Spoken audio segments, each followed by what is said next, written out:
Welcome to iShowcase Music. I have a very special guest here today, my good buddy Eric Scott from Maryland.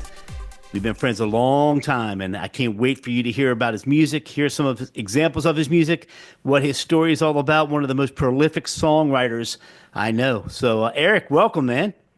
Hey, Scott, thanks for having me, man. Dude, it's been a long time. We go back over 20, 25 years.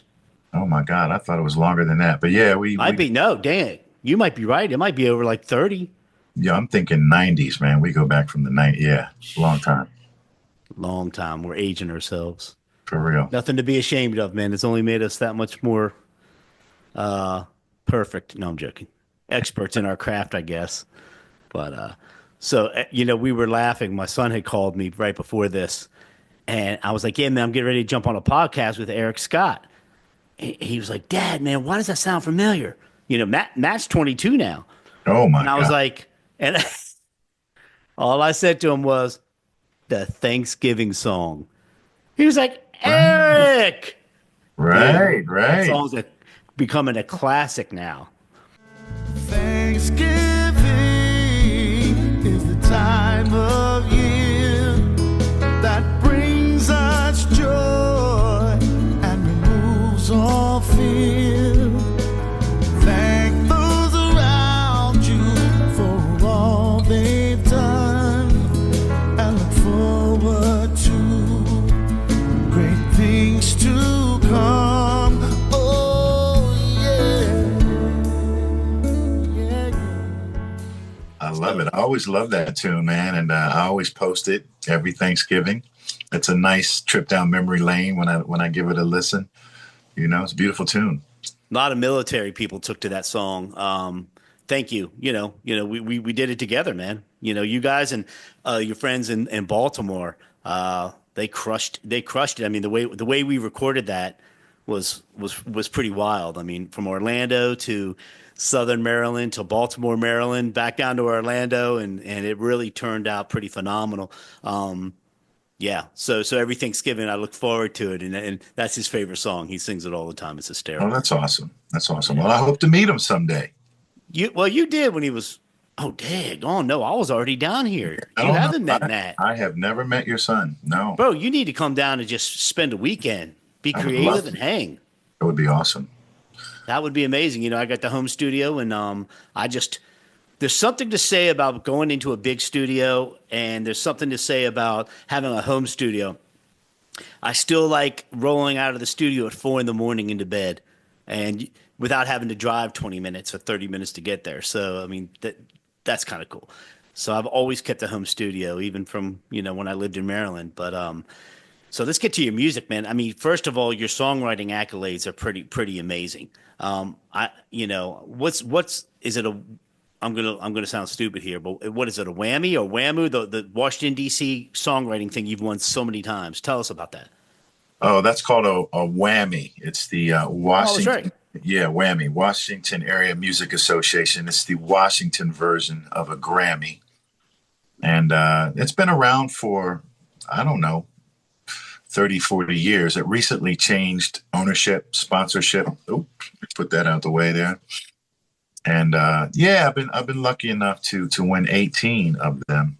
Did you really? Yeah, if you win 20 of them, they retire you and to the point where you can't win anymore. Dang, you get but dang. but it's been cool. It's been cool. It's nice to be recognized by your peers up here in the DMV.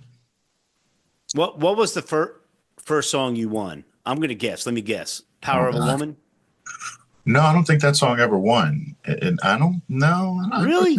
No, I was never really recognized for anything off the Divine Static record. It was always later than that. That But was a great album. thank you. Thank you. No, you and Ronnie killed it, and with Tyranny's help, and the whole Midnight Special crew back then. I got the funniest story for you, and I know. I don't know if we've talked about this. I'm going to go squirrel on you a little bit, so just hang in there with me because I want to get back to the whammoo and whammy and all that craziness. But do you remember back in the day after we used to play the Decoy Lounge, which is now demolished, I'm told? Do you True. remember going back to Ronnie's house and then we would just have jam sessions and just all hang out, party some more, whatever? We were young, acting stupid. Oh I yeah, remember absolutely. being there. You remember that? Yeah. So I remember being there one night, and these two guys with tattoos were just in the corner, jamming away. And then you guys were just killing it because y'all were, the stars of Brandywine or Clinton at the time. And, the decoy was fine, but these two kids are just, they're yearning to be heard, as I like to say.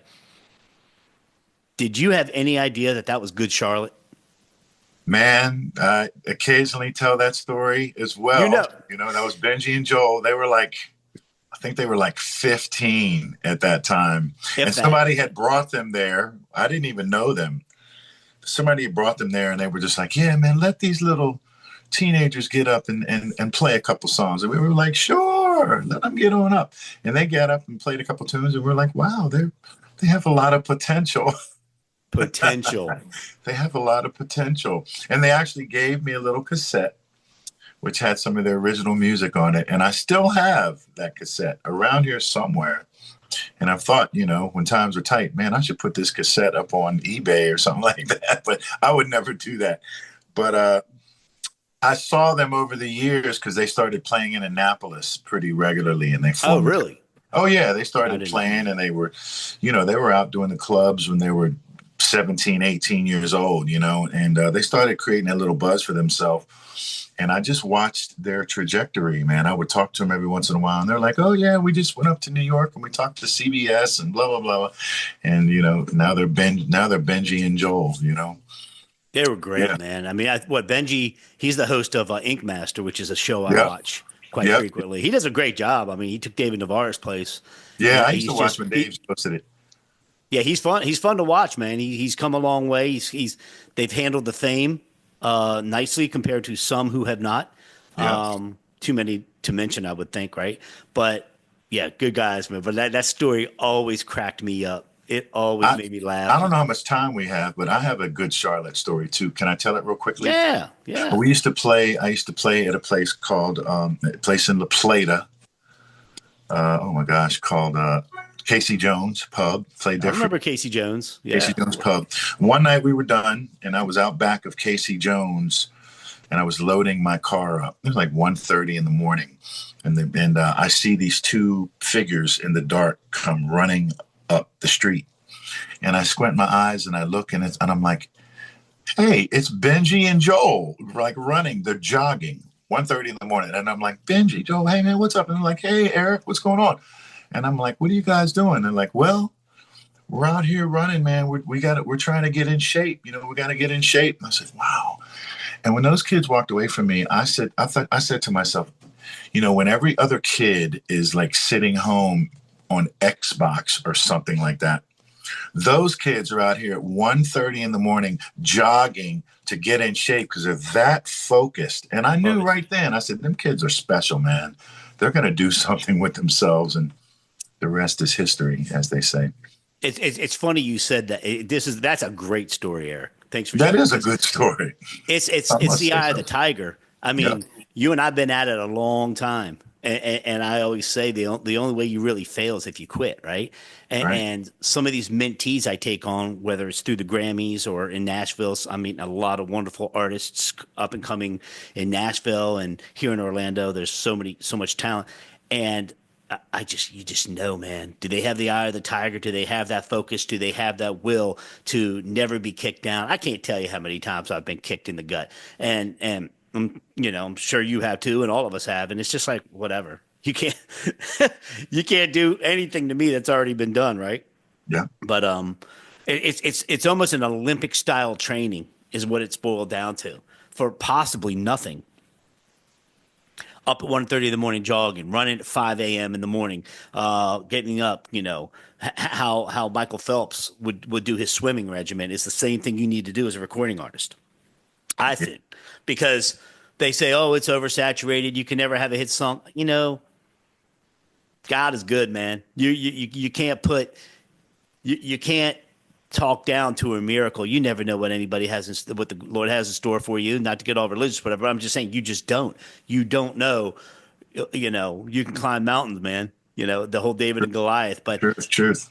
and even with the technology and how it's, I remember how you and I used to have to run and go to disc makers and get 1,000 CDs printed and cost a fortune and this and that. How many albums do you have by now? Oh gosh. How many have I released? 6. I've released 6 officially. I believe Wow. 6. Yeah, 6. No, man, be proud of that. I know you used to play the Bayou And a a few lot. singles. I And a came and few saw you out there for I think one of your record release parties, or just maybe it was just a gig. I don't know, but I remember you were playing at the Bayou, and it was nostalgic because that's where Foreigner was discovered when it first opened. A lot of people don't know that Bayou's down in Georgetown in Yeah. Washington D.C. And I was so proud of you, man. I'm looking at all the stage. I mean, because like I said, we've been buddies a long time, and I support any way I can. And I'm like, as you've supported me, and I'm like, Eric, man, you're on the stage at the Bayou. I mean, that's pretty surreal. Just like, Yeah.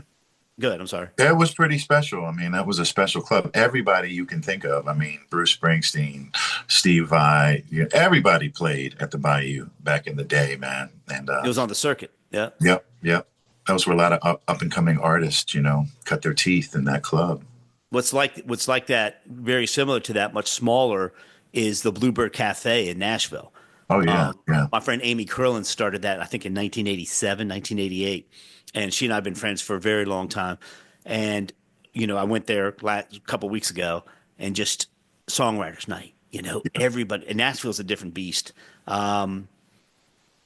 Tierney, a mutual friend of ours and artist, she played there one time years ago called for Chick Singers Night. But there's another place. I mean, you're talking Bluebird, you're talking Garth Brooks, Taylor, everybody came out of there. But there's another place called Fox and Lock. And oh my good, Leaper's Fork. It's an area over near in between Franklin and Nashville. Bro, we got to get you singing there. It was the most unbelievable 300 people completely knee to knee in this place with about 50 people in line with their mandolins, violins, guitars wanting to go up on stage just to be heard for Songwriters Night. Wow. We're going to use the word yearning again. Yearning to be heard. The interesting part of it is the fact that everybody was just quiet and listening. Now, I don't know how the DMV is anymore as far as I think the gigs you play, Annapolis especially, I would think, parts of Virginia, I'm sure they're respectful and quiet and enjoy. They love you, man. Between your following up in Baltimore and DC, it's might be something we have to work on or talk about. I'd love to come down there. I was making the rounds in Nashville back in the 90s when country was just blowing up, man. George Strait, John Michael Montgomery, Garth.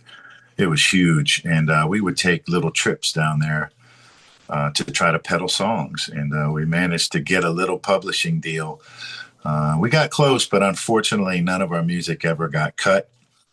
But I'll never forget one of the guys telling me, Ken Biddy, Decca Records, he told me, Eric, if you want to write country music, you got to know what country music's all about. And it was kind of a crystallizing comment to me because I was writing country because country was very popular.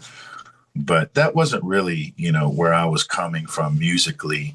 But now I know Nashville is much more open, to really any genre. Every genre is coming out of Nashville now. So, I would love the opportunity to come down there and play sometime. And, on a much smaller scale, we have singer-songwriter showcases up here, but they're never before 300 people. We have much smaller crowds for that. But yeah, man, it's still a very viable thing to do for upcoming songwriters. It really is. I was telling my friend Shelly, who was on the first podcast, there's an attitude about Nashville. You don't go there like you're trying to conquer the town. You go there very appreciative to be able to work there, to be able to gig there, do your music, meet people. They're all about respect. And I tell you, you're absolutely right. It's not.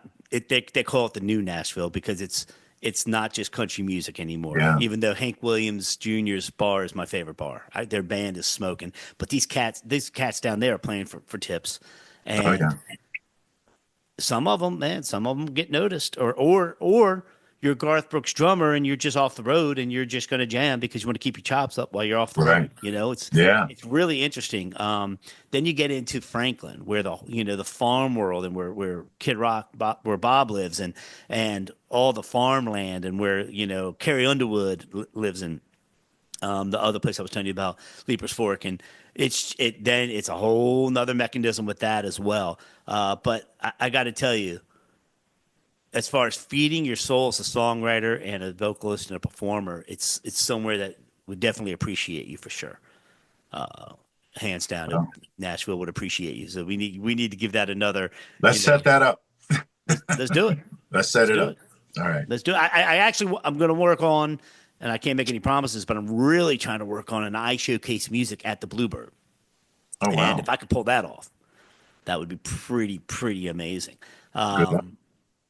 I don't know. I just made a couple calls and we're getting it started. But let's talk about this new music. First of all, let's jump on and talk about this live album you did. Yeah. Oh, thank you. Thank you. Yeah, the live album. I've never released a live record before. So, I had a band and we had played together long enough. And I figured, it's time. It's time for us to capture what we do on tape live. So I set up a show and publicized it as a taping, of a live show that I was going to release as a live CD. It was back in 2019.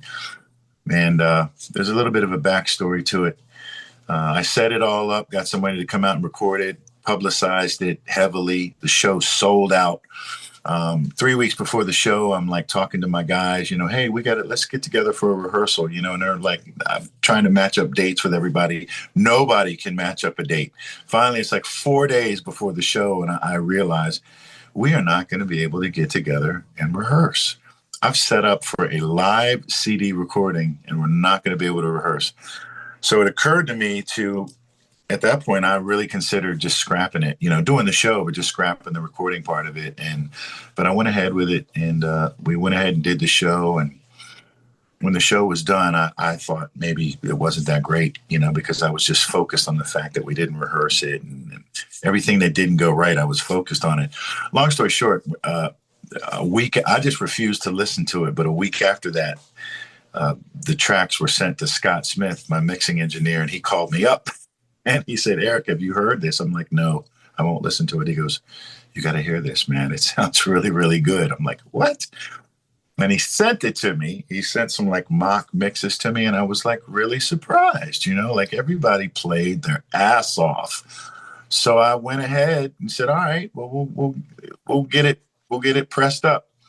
Right after that, COVID. So for 3 years, I just didn't even listen to that record. And people would ask me from time to time, hey, man, whatever happened to that live record? I'm like, well, maybe I'll put it out one day. And then after 3 years, seriously, like in 2024, I went back and listened to it because Scott had mixed it and everything. And I said, man, I need to release this, I really do. So I went ahead and I'm actually putting the finishing touches on it right now to release it on vinyl and just a short run of CDs. And fittingly enough, the record is called Eric Scott Band Live Unrehearsed. I saw that post and I started cracking up laughing. I had no idea that was 2019, bro. I had no idea. Yeah. I thought this was like you did Ram's Head or something a couple weeks ago and just went live with it. But what a great story. No. Scott Smith, Scott and Jen, that's his wife, right? They're the ones that were on Thanksgiving song to bring it full They circle. did Thanksgiving He helped me song, mix that's it. right. Yeah, man, that guy's really talented. Yeah, he's fantastic. We need to give him a shout out for sure. Yeah, that's a great story, dude. I cannot wait to hear it. It's a funny backstory. Yeah. So it's 5 years old, that recording, but it still sounds fresh. And if it finds its way to somebody who has never heard us before, it'll sound fresh to them. Hopefully. So yeah, I'm just putting the finishing touches. I'm going to do a release on vinyl, which I've never done a vinyl LP, so I'm excited about it, man. Limited edition. Yeah. Very short run. Once they're gone, they're gone. So hopefully people will, buy them all. Well, I want a signed copy, man. Tell me how much I owe you. I'll send you one, bro. Nah, I'll Venmo you, man. Hey, working musicians, people you ain't doing all this for free. Yeah, but it's a cool record, man. We really, really stretch our legs on it, man. There's some fantastic playing performances on there from the band, so. Well, what that tells me is this: the psychology behind that. Everybody was under the gun. They knew they didn't rehearse, and Yes. that's when you're dealing with the utmost professional musicians to where, you know, a lot of artists think they don't have to rehearse. Man, Celine Dion, up until her highest heyday, was still taking vocal lessons. You cannot be, Oh yeah. and that's what I love about you, bro. You've always been so humble, and appreciative to be able to make a living doing music, and I thank you for that. You know, there's lessons to be learned there, but everybody, you know, really stepped up that night to make it as good as it is. Yes. And they were like, I'm not going to be the one to drop. It's like a football team. And I also compare you. You're going to laugh now. I'm going to compare you to Tom Cruise Oh my. because now where am I going with this? Right? You're Where are like, you going "Scott, with this?" What the hell are you talking about?" Dude, he had Top Gun. He had Top Gun Maverick in the can 2018. And Val It was already filmed. May he rest in peace. I just didn't mean to interrupt. Val Kilmer just passed away. But anyway, I love Wow, Top Gun. man. I love Val. I know, right? Boy, Val. He was one of my favorites. But anyway, Yeah, but he was smart, you know, and patience they always say is the virtue, right? But he was smart by waiting until after COVID. It didn't feel right. It didn't feel right. It didn't feel right. I'm not releasing it. And when he did, wow, 3-4 year buildup. You know, one of the best. I mean, nobody ever thought he was going to beat the 1983 one, right? And what did he do? He crushed it with today's technology. that was a good one. It was. great. I enjoyed Maverick. I watched it, and it was better than I thought it would be. It was really good. And they're filming the newest one now. I'm like, man, y'all might as well just ring that out and go for it. But my whole point with your album is that was just a God's blessing right there, dude. I mean, the fact that Scott listened to it, had talked you into listening to it, and you know the mix and the master and everything's just going to be phenomenal. I can't wait to hear it. So is it a whole night, or is it? Did y'all just pick songs from the album and made an actual like 10, 12 song album from it? Great question. We recorded the whole night. Glenn Workman recorded it. Fantastic audio engineer and also a great keyboardist for Crack the Sky, giving him a little plug. Yeah. But once we listened to everything, we just narrowed it down and we picked 11 songs, you know, that we thought made sense, that were, you know, not necessarily the best performances, but the ones that we thought made sense together. With a complete body of work. And so that's the only reason why I'm doing a CD release, even though nobody buys CDs anymore. It's because I want to give people the opportunity to hear the entire record. Because on the CD, all 11 songs are going to be on there. But on the LP, you can only fit 46 minutes of music, you know. I have 57 minutes of music. So I'm going to just put 8 songs on the vinyl release.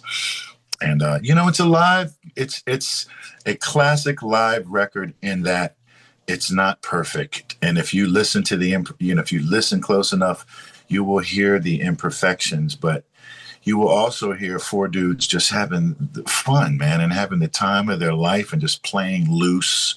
Even though we knew we were recording, we were just having fun with it, man. And I think you can really hear it. No auto-tune, no AI, no Man. quantizing. I mean, dude, there's Great. something to say for that.